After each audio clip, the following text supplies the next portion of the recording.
In our own case, we accept excuses too easily in other people's.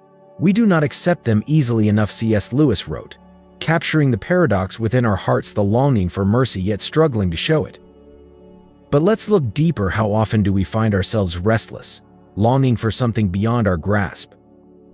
A kind of void sits in the soul, a need so deep that nothing we seek on earth can truly fill it. When you look at your life, where do you see the gaps? What part of your heart feels knotted, tangled with pain, guilt, or fear? It's in these empty spaces and aches that our spiritual health is truly tested and refined. In this first week of our journey through preparation for Easter, we step into the heart of this emptiness, not to dwell on its darkness, but to understand how deeply it calls out for God. As Lewis poignantly writes, our love for God is proportionate to our need for Him, and it often emerges most fully when we come to terms with our brokenness. It's when we are desperate for forgiveness, yearning to be sustained through the trials of life, that our love for God becomes raw and real. Imagine those moments when you fall into your knees, not out of routine but out of sheer necessity, when the weight of your sin or the heaviness of your struggle has brought you to a place of surrender. In those moments, your love for God isn't polished or rehearsed, it's a plea, a cry for something more profound than human understanding.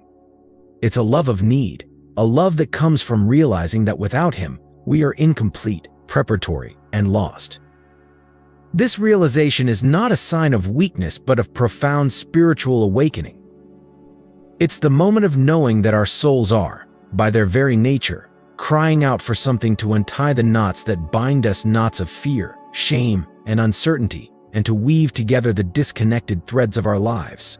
God does not just see the disarray, He sees potential, a canvas on which He can paint beauty and redemption. But to experience that transformation, we must first acknowledge the depth of our need and open ourselves to His restorative love. As we continue through this series, allow yourself to confront those knots within, those parts of your life where you feel lost, disconnected, or longing for something greater. And remember, it's okay to feel that emptiness, for it is that very emptiness that calls us closer to God. If these reflections resonate with the struggles in your heart, share your journey with us, leave a comment, like, and stay with us as we delve deeper into finding the fullness of life through Him who redeems all things. Can I get a God is great from you? In our journey of faith, we often grapple with the balance between our desire to love God selflessly and our undeniable need for Him. C.S. Lewis reflects on this tension, challenging us to recognize that our deepest relationship with God is not one of mere independence or pride, but one of humble need and dependency. Is it possible to truly approach God without this deep yearning, this love need? Even those who have reached what may seem like greater spiritual heights understand that the essence of their relationship with God remains rooted in this fundamental necessity. As the imitation of Christ reminds us, the highest does not exist without the support of the lower. To presume that one has surpassed this love need is to wander into dangerous illusions, where a sense of self-sufficiency can lead away from true grace. Imagine the scene of the publican in the Gospel, beating his chest, whispering, "God, have mercy on me, a sinner." This imagery is the heart of every soul who approaches God honestly. Lewis, with his rich understanding of human nature, would argue that those who claim to have attained selfless love for God, entirely devoid of need, are perhaps unknowingly masking a prideful delusion. Such boasts would be akin to coming before the Creator and saying, "I am not in need, I love without dependence," which, as Lewis might say, is a stance both bold and foolish. What, then, is the nature of our love for God? It is a paradoxical blend of gift and need, a profound yearning that recognizes its dependency on the divine. When Jesus says, "Come to me, all you who are weary and burdened," He invites us into a love that acknowledges our emptiness and cries out for His fullness. And in the Old Testament's tender whisper, "Open your mouth, and I will feed you," we find the promise that God Himself longs to satisfy our love need. It is this need, the greatest of all, that forms the core of the highest spiritual state a person can attain, a love that reaches out in desperation, humility, and surrender to the one who is both giver and gift. By embracing our love need, We find a truer path to loving God, not in our own strength, but in our acceptance of our poverty before Him. We don't boast of our selflessness. Instead, like the publican, we stand before God, wholly aware of our dependence, and that is the truest expression of love, a love grounded in our deepest need. Isn't it intriguing to think that we come closer to God when we are, in fact, further removed from His perfection? It's an irony that echoes through human experience, a kind of holy paradox. C.S. Lewis once wrote that God desires not our happiness, but our holiness, hinting at this very contrast. In our need, in our humility, in our cries for help, we find a proximity to God that is far deeper than mere likeness. The more we acknowledge our insufficiency, the closer we draw to the one who is all-sufficient. Yet, how can this be? How can the God of fullness come near to us when we are so full of need? Perhaps the mystery lies in understanding the difference between resemblance and relationship. Yes, all of creation bears some stamp of God's essence. Time and space declare His majesty, and every living thing is a testament to His creativity. Man, being rational, mirrors God's intellect, and angels reflect an even higher likeness through immortality and intuitive knowledge. These forms of closeness are about reflecting a divine nature in some way. But this resemblance, while significant, is only a shadow of what true closeness entails. C.S. Lewis, in The Problem of Pain, emphasized that God's presence is most vivid in our pain, in our surrender, and in our recognition of our limits. It's not when we boast in our strengths, but when we kneel in our weaknesses that God draws near. Have you ever considered that the brokenness you carry might be the very invitation for God to meet you where you are? Think of the contrasts that exist. Sovereignty meets humility, righteousness touches repentance, and power bends down to the frailty of human cries. It's in these moments of contrast, where we realize our deep dependency, that we truly commune with the divine. We must distinguish, then, between a likeness to God and a deep connection to God. All human beings, regardless of character, share a resemblance to God as His creation. But it's in our neediness, our recognition of our lack, that we find the intimacy He desires with us. This paradox is at the heart of Christian faith. God is closest when we are most aware of how unlike Him we are, opening the door to a relationship that transforms us from the inside out. C.S. Lewis once said, "Aim at heaven, and you will get earth thrown, and aim at earth, and you will get neither." This highlights the subtle distinction between our proximity to God and our journey toward Him, a difference often lost in our yearning for spiritual intimacy. Do you ever wonder what it truly means to draw near to God? It's not just about being close in the moment, feeling an emotional high or a burst of inspiration. The path to a deeper union with God is like navigating a winding mountain trail, where closeness in feeling is not always progress. In essence, picture yourself standing on a mountaintop, the town you call home sprawled out far below. You're close enough that you could almost touch it, yet the steep cliffs make the direct path inaccessible. To reach that place of comfort, your home. In God, you have to descend a more circuitous route, perhaps hiking many more kilometers. In those moments of detour, though you might feel further away, you're steadily moving forward. Lewis captures this paradox in our spiritual journey sometimes. Being close to God is less about an immediate sense of presence and more about the continuous movement towards understanding and union with Him. Are there times when you feel spiritually distant, wondering why the closeness seems fleeting or elusive? This distance isn't always an indication of falling away from God. In fact, it may be part of the journey of growth. Much like a traveler who must win through a longer path to eventually reach their destination, our moments of perceived distance from God can actually be opportunities for deeper progress. When we separate the idea of being close from merely approaching, we realize that the times we feel furthest from our spiritual home might actually be the times we're closest in progress. It is the detours of hardship, the unexpected bends in the road, that prepare us for the final descent to our union with Him, a place where not just our hearts, but our very souls find rest, like coming home after a long journey to a warm bath and a comforting meal. Lewis understood this profound truth, that our path to God is rarely linear. So, the next time you find yourself on a rocky trail, Unsure of your nearness to Him, remember that sometimes the farthest seeming point is actually a milestone of great spiritual progress. You're closer to home than you think, and every step, no matter how far it seems, is leading you toward a deeper satisfaction in Him. In contemplating our closeness to God, it's crucial to remember that our gifts and blessings, our happiness, strength, and creativity reflect a likeness to Him.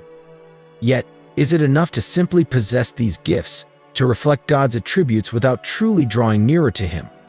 C.S. Lewis reminds us in Mere Christianity that becoming like God is not just about mirroring His qualities but transforming our very souls to align with His will. He says, God became man to turn creatures into sons, not simply to produce better men of the old kind, but to produce a new kind of man. In other words, the real journey is not about achieving a superficial likeness to God, but about the ongoing, deliberate approach, a journey toward becoming one with His will and heart. Just as sitting atop a cliff brings us closer to a view of the town without actually immersing us in its streets and life, so does mere resemblance to God fall short of genuine union with Him. Do we mistake these reflections, our successes, wealth, and talents, as proof of closeness to the divine? The truth is that any resemblance we bear to God's qualities is a gift that can either draw us toward Him with gratitude or be abused to turn us further away in self-reliance. And here lies the distinction: closeness by likeness is not the same as closeness by approach. The former is passive, a bestowed gift, while the latter is active, an intentional journey that demands our engagement, choices, and sacrifice. Lewis writes, "There are two kinds of people: those who say to God, 'Thy will be done,' and those to whom God says, 'All right, then, have it your way.'" This stark choice speaks to the heart of what it means to move closer to God, not just by existing in a state of likeness, but by the willingness to pursue Him wholeheartedly, aligning our will with His. Every person carries a unique imprint of God's image, and yet it is through grace and our own consent that we become true children of God. It's not simply about being an image or a portrait, but rather a deeper unification, something that transforms mere likeness into true kinship. This approach to God is not a one-time event, but an evolving, daily surrender and a drawing nearer. How often do we pause to ask ourselves, are we merely reflecting God's attributes from afar, or are we actively stepping closer to embrace His presence in our lives? The real call is not to stay on the cliff and admire the view, but to descend, to engage, and to live out that closeness through continual, grace-driven approach, ever aware that the journey is about transformation into His likeness through the choices we make and the love we pursue. Therefore, as a better writer than I have said, our imitation of God in this life, that is, our deliberate imitation, which is distinct from our likeness that God has imprinted upon our natures and states, must be an imitation of the incarnate God. Our model is Jesus, not only of Calvary but of carpentry, roads, crowds, clamorous demands, harsh oppositions, lack of all tranquility and privacy, and constant interruptions. For this, so strangely different from anything we can attribute to the divine life itself, is apparently not only like but is the very divine life operating under human conditions. Hence the great miracle. Imagine gazing upon a landscape where the mountains soar and the rivers run clear. A world full of beauty and wonder, yet marred by fractures, crumbling edges, and chaos. How did a world, created by a good and loving God, come to be both a masterpiece and a mystery of imperfection? The Christian worldview teaches that God, in His wisdom, crafted creation with a purpose that would unfold over time. From its inception, the world was formless and empty. Genesis 1 verse 2, not because it was flawed, but because it was designed to develop through a process, a gradual ascent from chaos to order, from emptiness to fullness. This concept of development is inherent to Christianity, echoing what C.S. Lewis describes as a divine rhythm, a movement from the raw and unformed to the refined and complete. Yet, if God's intent was perfection, how do we reconcile the depravity and moral failings that permeate creation? Here lies a deeper question of human existence. How did such goodness become tainted? Lewis touches upon this in Mere Christianity, where he notes that the moment you have a self at all, there is the possibility of putting yourself first, wanting to be the center, wanting to be God. In fact, that was the sin of Satan, and that was the sin he taught the human race. At its core, this is the tragedy of free will. The capacity to choose good also opens the door to choosing evil. Through humanity's fall and the influence of supernatural beings, those who, like man, sought autonomy apart from God's sin entered, distorting the original design. The unpopularity of this doctrine today can be traced to naturalism, the belief that all reality is contained within the observable world. Lewis, however, warns against such thinking, suggesting that a purely naturalistic view not only diminishes our understanding of the divine, but also blinds us to the true nature of our moral struggle. Is it not evident, he asks, that we live in a spoiled good? A world that bears both traces of its creator's hand and scars from humanity's rebellion? Consider the balance we must strike, a discernment of nature's beauty and brokenness. It is easy to fall into either naive optimism or bitter pessimism, but the Christian perspective challenges both. Instead of labeling nature as wholly good or irredeemably evil, we see at tension, breathtaking pleasures and profound corruption, joy intertwined with sorrow. In The Problem of Pain, Lewis reminds us, God whispers to us in our pleasures, speaks in our conscience, but shouts in our pains. It is his megaphone to rouse a deaf world. Creation's beauty is not void of purpose, nor its brokenness without redemption. It is a living testament to a story unfinished, a world spoiled but not beyond repair, yearning for its promised restoration. How do we respond to such a world that reflects both the grandeur of its maker and the gravity of its fall? Reflect on the paradox of free will, the gift from God that allowed for both human greatness and profound fallibility. C.S. Lewis spoke about this delicate balance, noting how God, in granting free will, did not desire a world of mere puppets. In The Problem of Pain, Lewis states, "Try to exclude the possibility of suffering which the order of nature and the existence of free wills involve, and you find that you have excluded life itself. God chose to give humanity a choice, knowing that this freedom could lead to rebellion, to sin. But why would God permit such a risk? Perhaps it's because real love is only possible through freedom. A world of automatons could never know the beauty of authentic relationship, nor could it experience redemption." Lewis uses the imagery of descent and reascent, which mirrors Christ's journey from heaven to earth.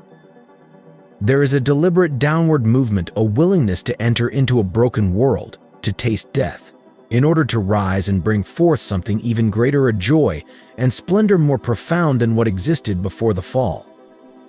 It's a cycle that mirrors the process of transformation.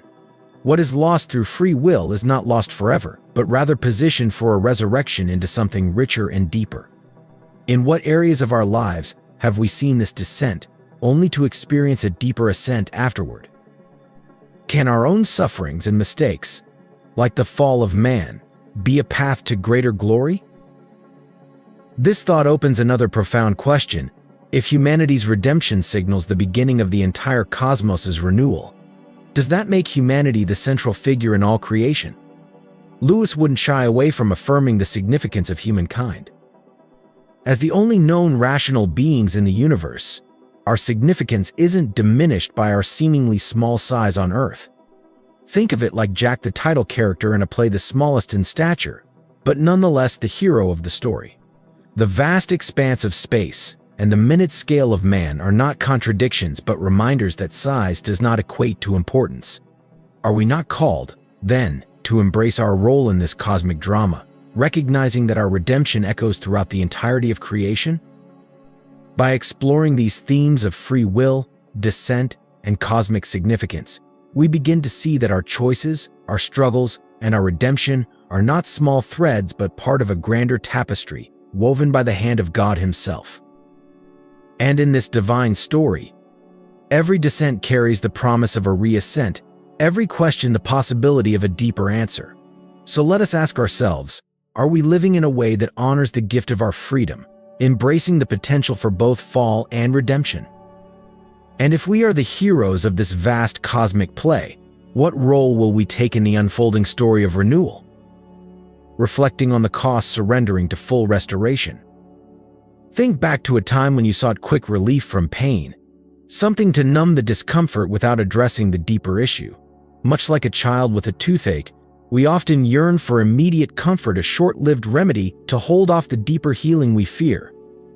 C.S. Lewis poignantly describes his childhood reluctance to ask his mother for help with a toothache because he knew that beyond the soothing aspirin lay the dreaded visit to the dentist, a visit that meant facing not just the present pain, but deeper, buried problems. Isn't this how we approach God sometimes? We come to Him, asking for help with just one isolated pain, a bad habit, a struggle, a failing. Yet, how often do we hold back, knowing that God, like the dentist, sees more than just our immediate discomfort? What if surrendering to God means uncovering deeper issues we didn't even realize were there?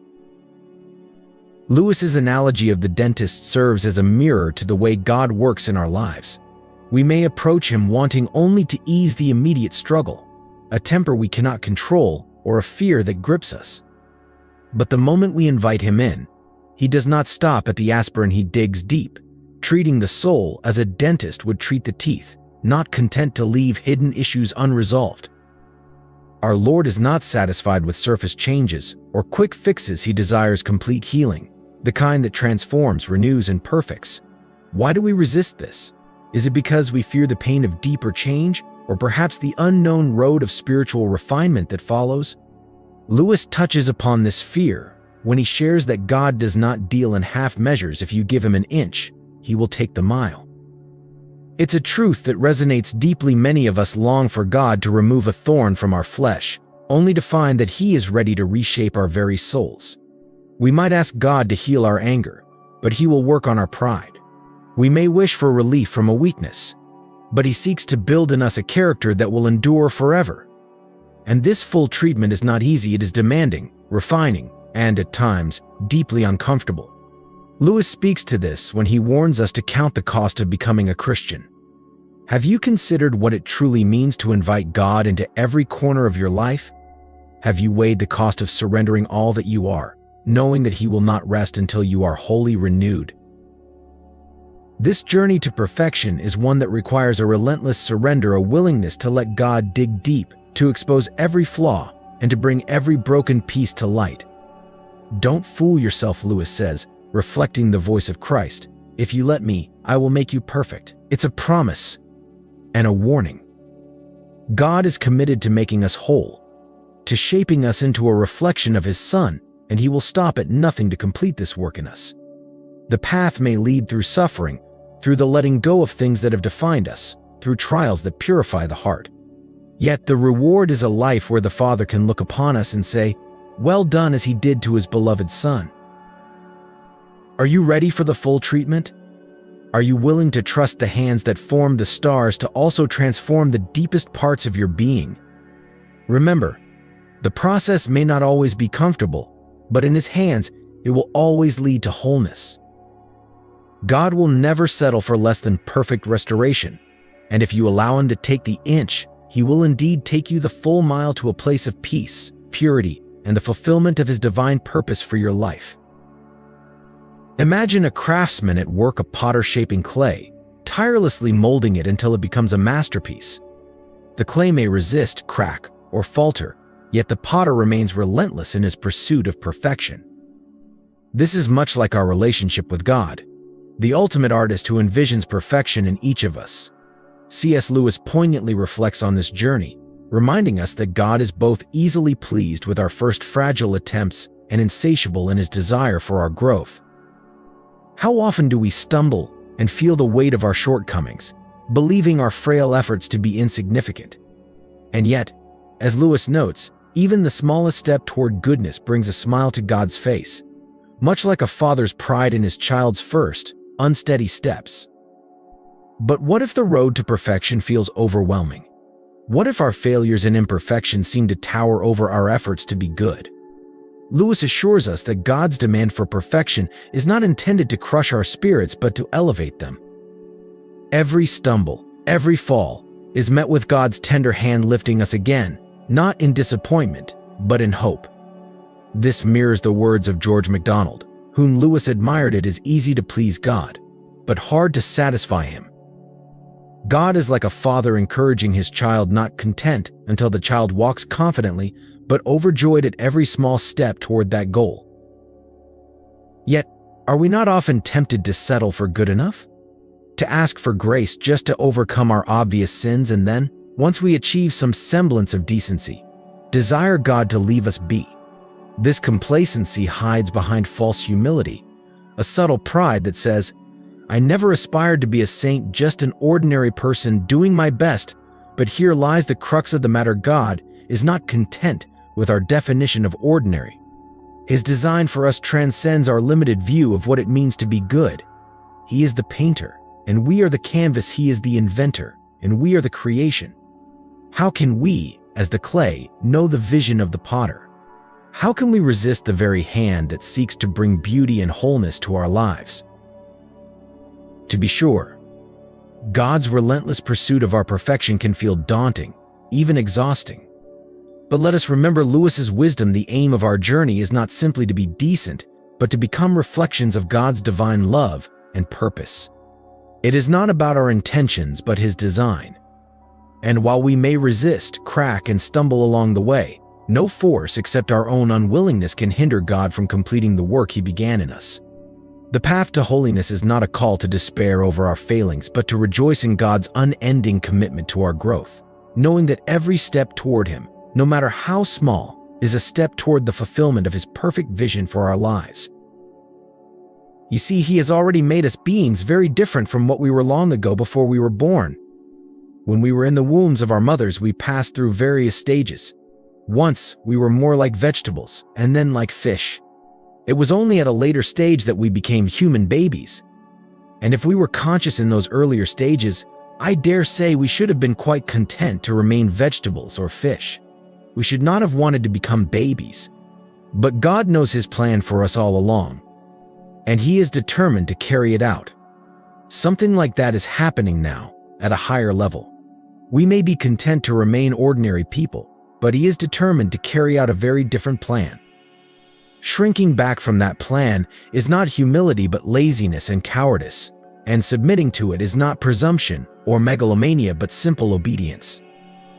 Saturday, reflecting on the judgment. The thought of God's judgment can stir the deepest tremors within a Christian soul, echoing through the Psalms as a sobering reminder of that final day of wrath. How does one reconcile the fear of that terrible day with faith and hope? For centuries, Christian traditions have painted the Day of Judgment as a time of reckoning where the parable of the sheep and the goats, spoken by Jesus, stands as a stark warning. It serves as a call to examine not just our actions but also the many sins of omission, the unseen deeds left undone that may carry the heaviest weight in the divine court. This parable invites introspection. What opportunities have we missed to show love and mercy, to act when others needed us? Such reflections can create an overwhelming sense of inadequacy, as we ponder not just the things we have done, but those we failed to even dream of doing. Yet, amid this fearsome anticipation, there exists a paradox. For the psalmists speak of God's judgment as an occasion of universal joy. Let the nations be glad and sing for joy, for you judge the peoples with equity. Psalm 67, verse 4. Why would the arrival of God's judgment evoke joy rather than dread? To understand this, we must consider the perspective from which judgment is viewed. While Christians often think of judgment as a criminal trial with ourselves as the defendant standing in need of acquittal or forgiveness, the ancient Jewish perspective, as revealed in the Psalms, is that of a civil case where the faithful stand as plaintiffs, pleading for God's vindication and justice. For them, judgment is not merely a fearful reckoning but the righting of wrongs, the triumph of righteousness, and the end of oppression. The psalmists exclaim, "Let the fields rejoice, let all the trees of the forest sing for joy. Let them sing before the Lord, for He comes to judge the earth." Psalm 96, verse 12-13. C.S. Lewis, in exploring the theme of divine judgment, challenges the common view that God is a stern, unforgiving judge. He raises questions that pierce our understanding of divine justice. Do we perceive judgment as condemnation, or could it be seen as God's ultimate act of love and restoration? In The Problem of Pain, Lewis argues that God's judgment is an expression of His deep desire to heal and restore, rather than to condemn. This shifts the focus from a fear-based anticipation to a hope-filled expectation for the world to be set right. Lewis also explores the story of the unjust judge from the Gospels, where our interpretation can be clouded by our preconceived notions. Often, we picture a tyrant bent on punishing the innocent, a figure akin to corrupt judges from history's darkest regimes. However, could it be that Jesus was pointing us to a deeper reality, highlighting the persistence of those who seek justice and the mercy of a God who responds not as a capricious tyrant, but as a loving Father eager to hear and answer?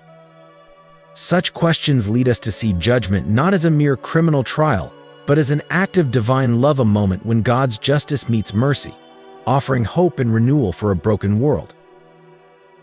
In this light, the day of judgment transforms from a terrible day to one of triumph, as we anticipate not our own condemnation but the final unveiling of God's perfect justice. It invites us to rejoice in the promise of a restored creation, where the wrongs of the world will be made right and God's mercy will be fully revealed. Imagine the struggle of that widow in Luke 18 verse 1-5, wronged, unheard, standing outside the doors of justice, pleading without the power to break through. How many times in life have we felt the same desperation, the longing for justice, fairness, for someone to hear our cries?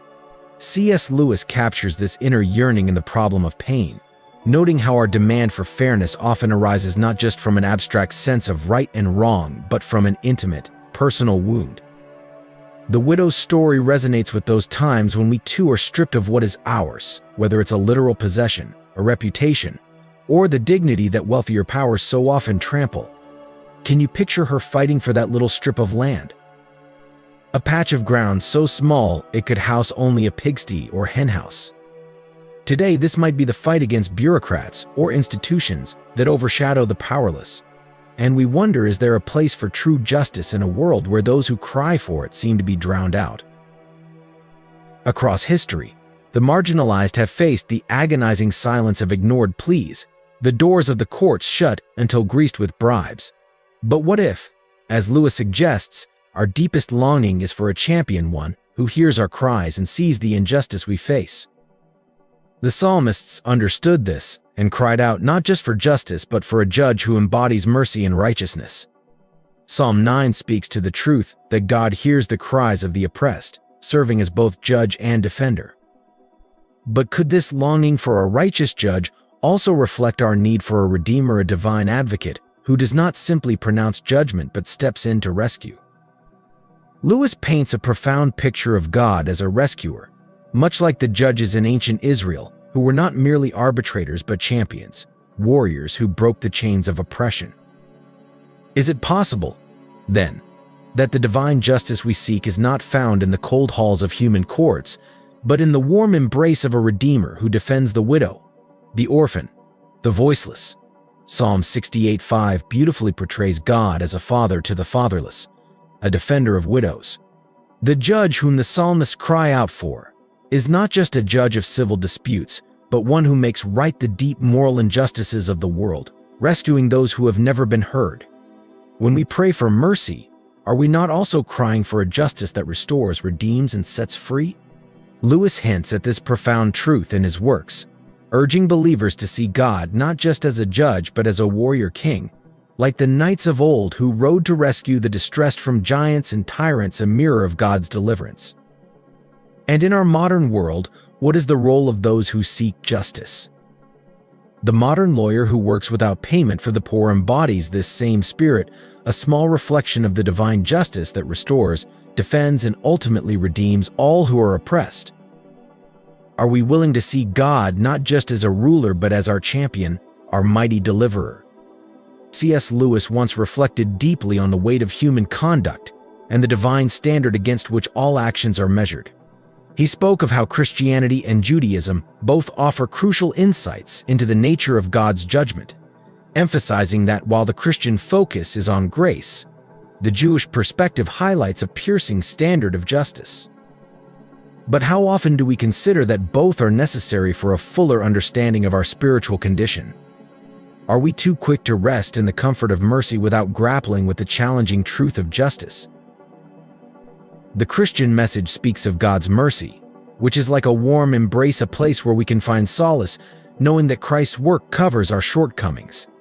Yet, as Lewis would agree, there is something profoundly unsettling in the Jewish depiction of judgment, which confronts us with the infinite purity of God's expectations.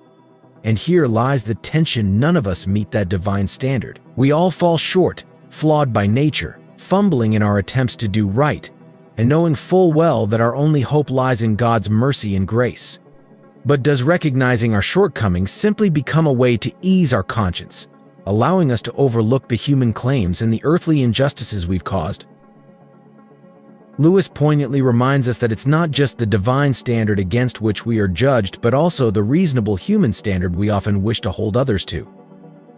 How often have we looked at our dealings with family, colleagues, or friends and seen the gulf between what we should have done and what we actually did? Consider the moments of neglect, when a child needed comfort and we were too wrapped up in our own world, or when a friend reached out for support and we were indifferent.